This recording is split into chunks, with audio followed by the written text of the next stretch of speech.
Capítulo 1. De las Santas Escrituras. Párrafo 1. La Santa Escritura es la única regla suficiente, segura e infalible de todo conocimiento, fe y obediencia salvadores.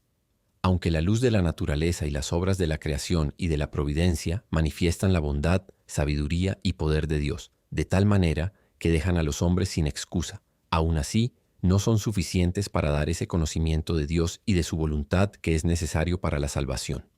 Por lo tanto, agradó al Señor en muchas ocasiones y de muchas maneras revelarse a sí mismo y declarar su voluntad a su iglesia.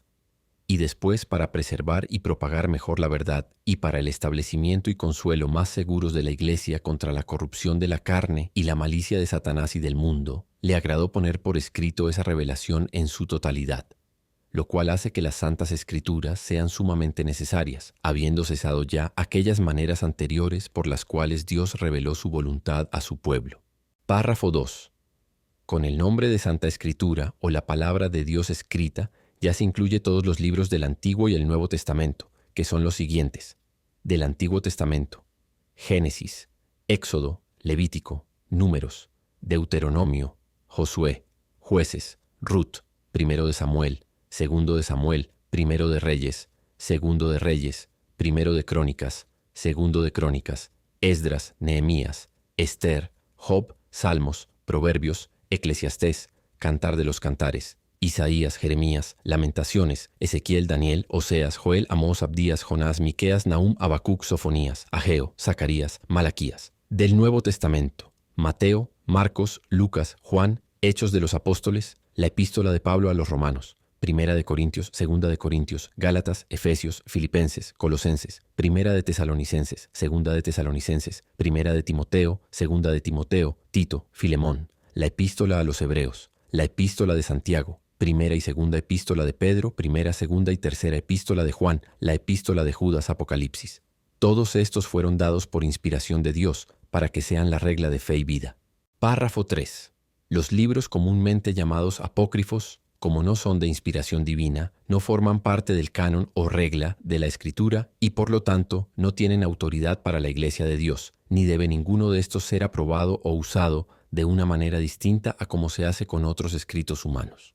Párrafo 4. La autoridad de la Santa Escritura por la cual ésta debe ser creída no depende del testimonio de ningún hombre o iglesia, sino enteramente de Dios, quien es la verdad misma, el autor de la Santa Escritura.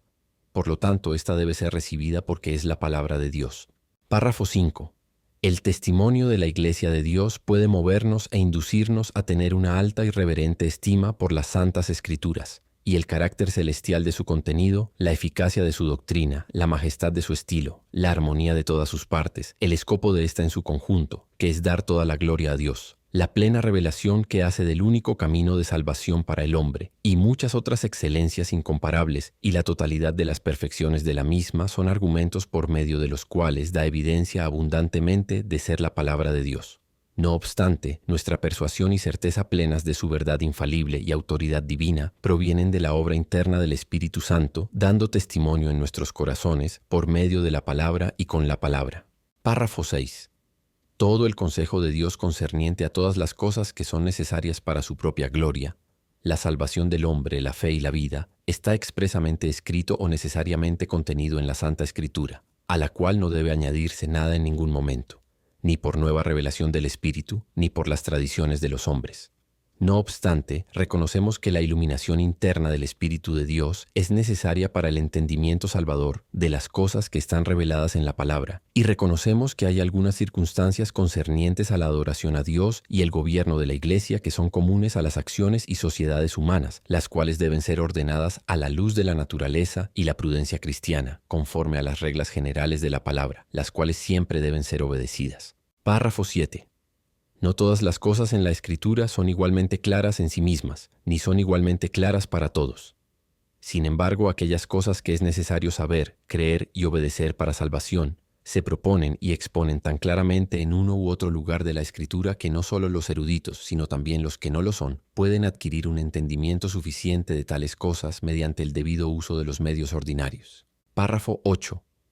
El Antiguo Testamento en hebreo, que era el idioma nativo del pueblo de Dios en la antigüedad, y el Nuevo Testamento en griego, que en el tiempo en que fue escrito era por lo general el idioma más conocido entre las naciones, siendo inspirados inmediatamente por Dios y guardados puros en todas las edades por su singular cuidado y providencia, son por lo tanto auténticos, así que en todas las controversias religiosas, la Iglesia debe apelar a estos como autoridad final. Pero debido a que estas lenguas originales no son conocidas por todo el pueblo de Dios, el cual tiene derecho a las Escrituras e interés en estas, y debido a que se le manda leerlas y escudriñarlas en el temor de Dios, por lo tanto, deben ser traducidas a la lengua común de toda nación a la que sean llevadas, para que, habitando en abundancia la palabra de Dios en todos, puedan adorarle de manera aceptable, y para que por medio de la paciencia y el consuelo de las Escrituras tengan esperanza. Párrafo 9. La regla infalible de interpretación de la Escritura es la propia Escritura. Por lo tanto, cuando surge alguna duda acerca del verdadero y pleno significado de cualquier pasaje bíblico, significado que no es múltiple, sino uno solo, debe buscarse en otros pasajes que hablen más claramente. Párrafo 10. El juez supremo por el que deben decidirse todas las controversias religiosas y por el que deben examinarse todos los decretos de concilios, las opiniones de escritores antiguos, las doctrinas de hombres y espíritus privados, y en cuya sentencia debemos descansar, no puede ser otro que la Santa Escritura entregada por el Espíritu. En dicha Escritura así entregada nuestra fe se resuelve finalmente.